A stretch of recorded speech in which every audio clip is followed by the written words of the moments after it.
Hi everyone. Here we going to take a look at the process involved in taking out a dovetail T halving. This video will take you through the process of marking out, cutting and chiseling of this dovetail halving joint. To keep the operation safe, all components are always held secure when cutting or chiseling, and always keep both hands behind the cutting edge of the chisel when in use. Leave chisel in the well of the bench and never walk around with the chisel pointing away from you. So here we're going to have the three views of the actual exercise we're going to embark on. So the first view here is the elevation view, just coming into view now, and you'll see there's a sectional line drawn through that called section AA, and the direction the arrows are pointing towards this way you'll see it usually drawn, and there is section AA. And at the bottom then you'll see a plan view of that same joint. So you have three separate views of the same joint right here.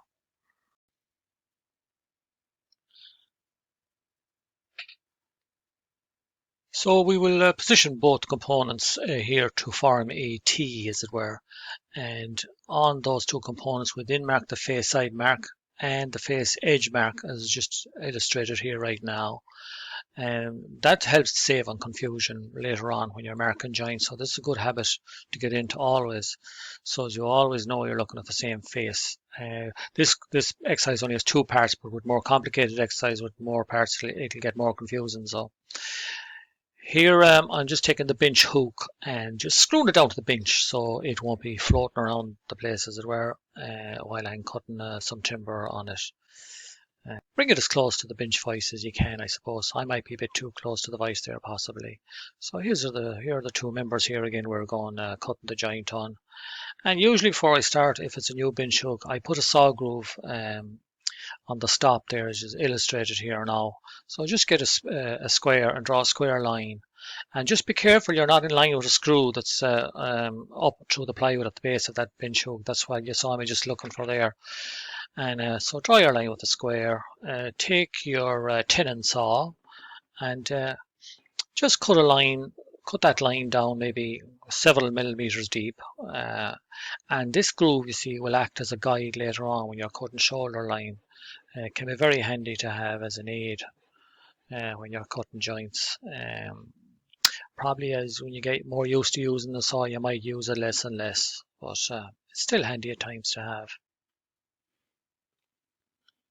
So here we're going to measure from the already squared end of member A, and I'm going to mark a center point of what the finish size is, which 2, 4, 5. Now we have waste left on the far end, so don't worry about that. That'll be cut off later on.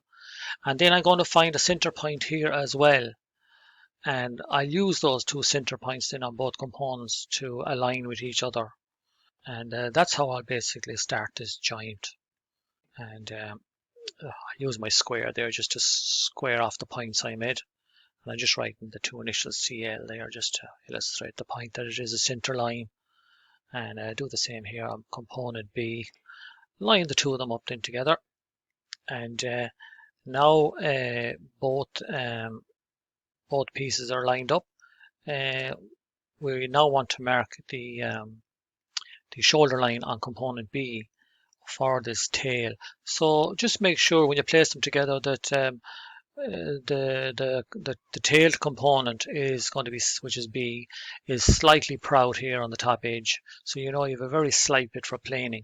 And I just drawn a line there that'll be the shoulder line of our tail when we cut it later on. And usually I don't draw the line straight across, so I don't accidentally cut the whole line straight later on if I get anyways confused.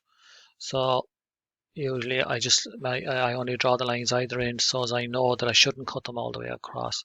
And then I'll return that line around the edge of the timber as shown here right now, and just continue around the back. And the back line will be completely cut, the back of the tail. So you'll see that now when we return around here. And here we go. Now we return that line around the back shoulder. And so this line I'll draw the whole way because that will completely get cut. And usually I'll mark waist. I'm always marking your waist with X's typically. I just for illustrative purposes here, I just used a coloured pencil. And I just put a mark here just to remind myself it is the back half that's getting cut off this tail. And the same on the top end grain as well, just do the same. It'll help avoid making an error down the line by do not skip this step of putting in the X's. So our next focus will be actually gauging the depth of the tail. So as it's a dovetail halving, it'll be halfway down. So if this is a 30mm piece, then it'll be 15mm deep. So just put a little mark there. And we're going to get our gauge now, and I'm just going to put the pin of the gauge on that pencil mark first, and then we'll just slide in the stock of the gauge right here, and I'm holding my thumb in on the stock, and I just take it away and tighten it, but I always double check after tightening just in case it moved when I tighten, because some gauges can be loose. And I always gauge from the face side, which is the point I'm making here, you know. So here we are now. We'll just place it on the bench and we'll start our gauge. And notice I'm pushing with the thumb of my left hand because my right hand is keeping the stock pressed against the timber, and you'll see that repeated here again. Here I play on my left hand in this case is keeping the stock pressed against the timber, while the other hand in, the thumb of the other hand in, is pushing the stem of the gauge around the timber. And there I am leaving a track around. Sometimes you might have to go twice on the end grain, and sometimes depending on the direction of the end grain, you might have to come from the other way, because sometimes the gauge wants to follow the line of the grain, which could be outward, which is what you wouldn't want. So that's why you might have to swap directions. So grain direction is something you have to take note of. And here I am again, I'm pulling it along with the thumb of my right hand while I keep the gauge pressed in to the timber. So once we have the depth of the tail gauged, usually it's the sides of the tail we need to mark next, and the ratio of that angle is typically 6:1. So what that means is, for every 1 or every 6 inches in one direction, as shown here, well, square off from that line will be 1. It could be 1 inch or 1 centimeter, as long as it's kept both the same in both cases. So here you see me drawing that ratio here now, and I'm creating a right angle triangle, basically, I suppose, using the corner of my bench hook. So there's the hypotenuse of the right angle triangle, and the ratio of that angle is 6:1, which is the recommended ratio for softwoods. Now, if it was hardwoods, it's slightly steeper. The recommended is usually 8:1 ratio. So here we go. We have our bevel set to that angle there now, and usually I line up with where the top of the tail is, and slide the bevel up to the pencil there, and mark the side of your tail here as shown here now. And of course, I'll just go over the other side with the bevel. I could use the exact same approach to the side if you want, but sometimes I'll just measure the distance of the shoulder line as shown here now, and I just to make sure that they're both the same, and I'll just mark it there. So you'll see me mark it there now with a pencil, and we'll mark the sides of our tail then from that, and we now know we have the correct ratio on both sides for our tail. And here we go. They've been marked here now. There we go. Again, the grain, I need it to come the other way because the pencil wants to follow the grain. Okay. So, yeah, there's the sides of the tail marked. And I just shaded in here orange just to illustrate what's going to be taken out. Just to clear it up for everyone there. And that's basically the tail ready now. And again, I just shade in the edges there so you know that that's coming off. Now that we have the tail marked, we're now going to score the back shoulder line of this tail, and we'll be focusing on cutting the shoulder then as well. So here you'll see me scoring the back shoulder with a marking knife. Sometimes I use the top of my bench vise if I have a good jaw on the vise combined with a chisel to do the same thing. But yeah, and then I just take a little notch out of the front just to put the saw in, and you can use your saw groove then if you want, that you've made on the bench hook, and you'll have a nice sharp crisp shoulder then on that joint because you've scored it. And of course you're cutting to the waist side of that line, which in this case is to the right where the X's are, and there should be a tiny bit of the line left on the piece that you're going to hold on to. So you can move it out into the, once you made the start and the cut, just slide it out and continue the cut, and just hold the end of the shoulder in line with the end of the saw, the bench hook, so as the fibres can't burst out. So it'll help prevent any spelching out of the fibres. And now I'm returning the corner, as you can see here, around to the base of the tail that we marked earlier with the bevel. And of course we'll have to continue on, and we'll have to reverse it in and do the same on the opposite side.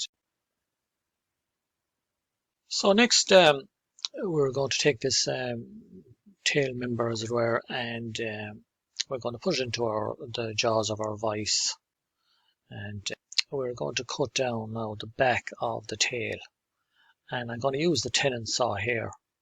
And usually I start at the point that's furthest away from me, as you'll see here now on that line. You see my thumbnail and my fingernail there, and I'm just placing it on the waist side of the line. So my eye has to be on this side, as shown here. So your eye should always be on the side that you want to hold on to a piece of the line, as it were.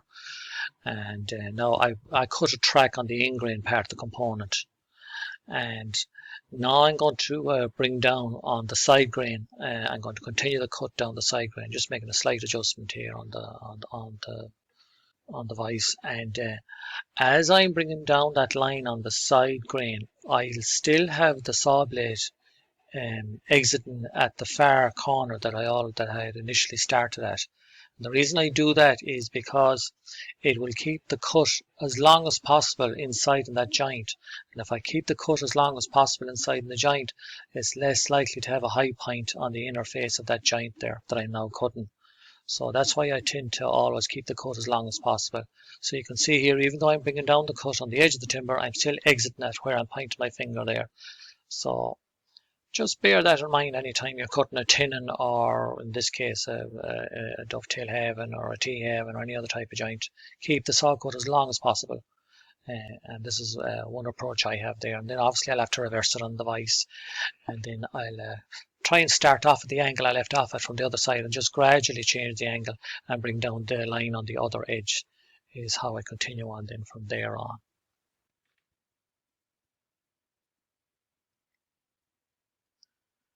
So next we'll place the tail member in the bench vise, and we're going to line up the side of the tail with the vise jaw here. And I've drawn a black line on that vise jaw just to make it more clear. And by the way, the inner face of that jaw and the top edge of that timber jaw are square to each other. So we know we have, number one, we have a straight line, and number two, it will be square. When I'm chiseling now, and I'm using the nearest corner of the chisel, I'm using a scissors action to take off the excess that I've just chopped earlier with the chisel. So now I have a straight and square line using the jaw of the vise. And then obviously I'm going to flip it over again, and same operation again. Chop the excess after you line it up properly. Chop the excess at the side of the tail that needs to be taken off. Don't go too close to the line, there's no need to.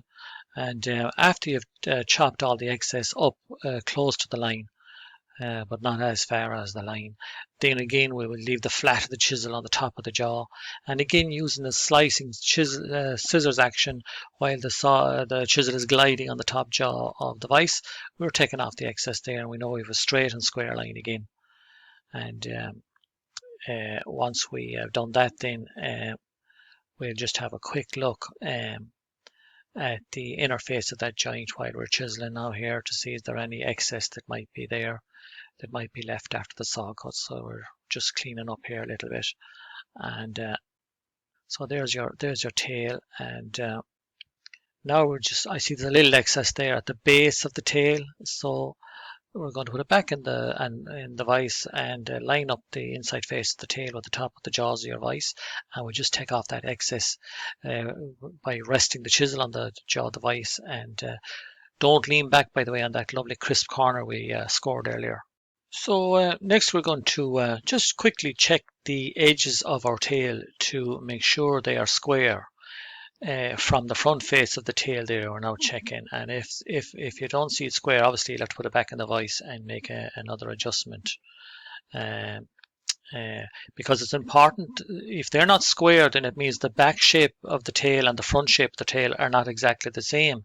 And the reason I need them the same is because later on we'll be tracing that tail to create the tail socket.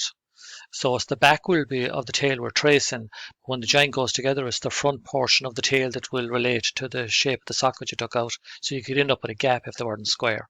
Then you use the edge of the chisel as well to see if the chisel goes from one shoulder to the other shoulder without any high point, and the same with the side shoulders.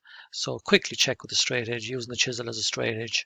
And of course, if there's any adjustments to be made, place it in the vise, in line with the jaws of the vise, and just line it up the top of the jaw there, and make any slight adjustments that you might think you might have spotted a high point there that might stop the shoulders making full contact with the other component that is joining into the socketed member, as it were.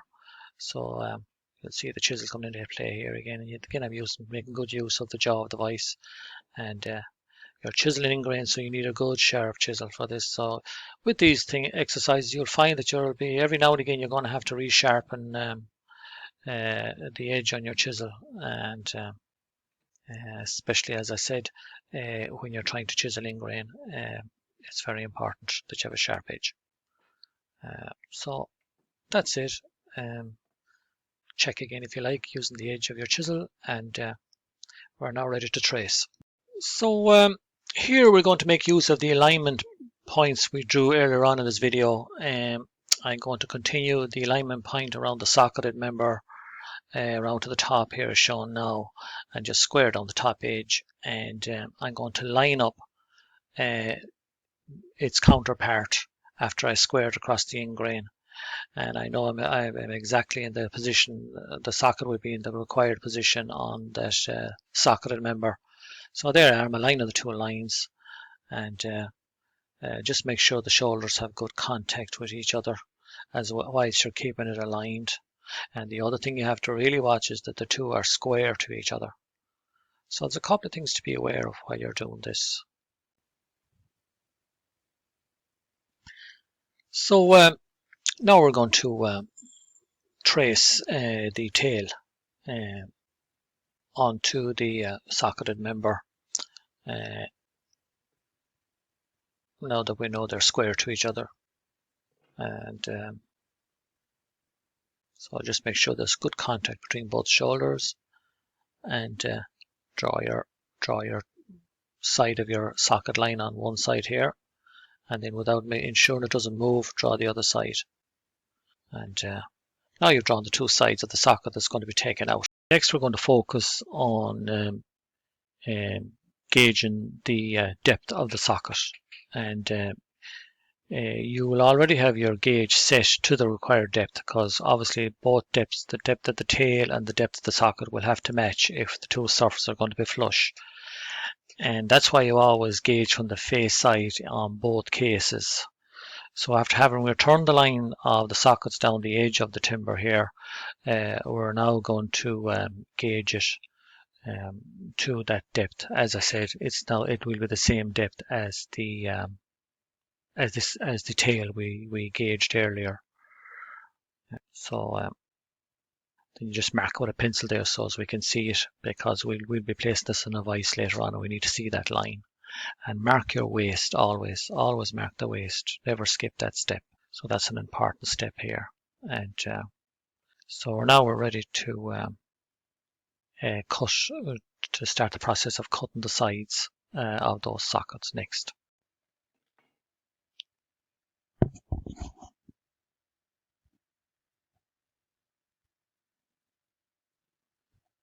So after having fully gauged the socket for the tail, we're now going to mark the shoulder lines for that tail socket, the wall lines or shoulder lines, and we'll just score it here with a marking knife. So we'll have nice, sharp, crisp corners on our joint. And after that, then we're going to place it in the vise and get ready for cutting out and chiseling out the socket. So here we are, and just use our tenon saw and cut down the side walls of the socket as shown here. We'll cut one side wall first, and then we're going to place the tail against that saw groove before we cut the second one. So you can see me here comparing. So what I'm doing here is I'm checking the other side to make sure, you know, that if I cut half the line that I won't leave a gap. So I might decide to leave the whole line, for instance. So I still have the option to make that decision before I cut the second line. So once I'm happy then with whatever portion of the line I should leave to have a good tight joint, then I'll score it again. And I'm pushing, you usually notice here when I'm using the knife, I'm pushing with the thumb of the hand that's holding the knife. So I have great control when I do that. Then I'm just going to cut the shoulder line then. So I should have a nice crisp sharp corner now on that joint shoulder there or wall. And once I do that, then I usually make another cut in the middle just to make it easier to chisel out. Just be careful you don't go too far and go below the floor line of the joint. So yeah, and just be aware of the ingrain with regards to chiseling. So as mentioned there, with regards to the ingrain, you'll get a smoother finish and it's less likely to break down below the floor line if the grain is rising ahead of you, in other words. So here we are. We're using the top of the vise again. Just rest your chisel on that, and you can chisel in from both sides. Can work away there, and bear in mind, and I state here in that banner, keep your both hands behind the chisel at all times when you're chiseling. So yeah, gradually you're going to take it out from both sides. But there'll be one side you're better to work from with regards to the ingrain. You'll get a smoother finish on the floor of the joint. So just be aware of that. And again, just cut the sides as I'm just showing you there with the chisel, but don't lean back against the shoulder line or wall line or you'll make it round. So yeah, check the floor of the joint with the edge of your chisel just to make sure there's no high points. And so at this point then you should be ready to put the tail into the socket as shown here now. And if it's very tight, you might have to pop it in the vise and give it a bit of a squeeze. You shouldn't have to put too much of a squeeze. If it's too much, that means you might have to pare it a little bit again. So if that's the case, so be it. Just line it up the top of your vise again and chisel another little bit off if necessary.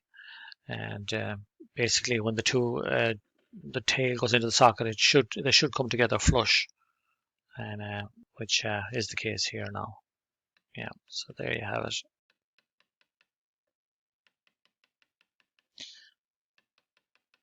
So once you have it together and you know, check it should be square as shown here now, and it should be flush as shown with the blade here now, and it should have a nice tight joint. And at this stage then you'll want to clean it off a little bit, but you need a very sharp plane to take off a very fine shaving, because it's only very fine shaving you want to take it off when you're cleaning it. So pop each separate item in the vise and give them all a quick cleaning by only taking off a very fine shaving. But as I said, you will need a very sharp blade to take off a very fine shaving. Then pop it back together again, and usually at this point then you'll pop it into the vise when it's assembled, and you can plane the ingrain. And as you're planing, you'll be angling the plane in such a way as it won't burst the fibres of the wood outwards. It'll only burst inwards where it's against the timber. So just be aware of that. Again, it's light shavings. So after this, you sand all around, and that's it.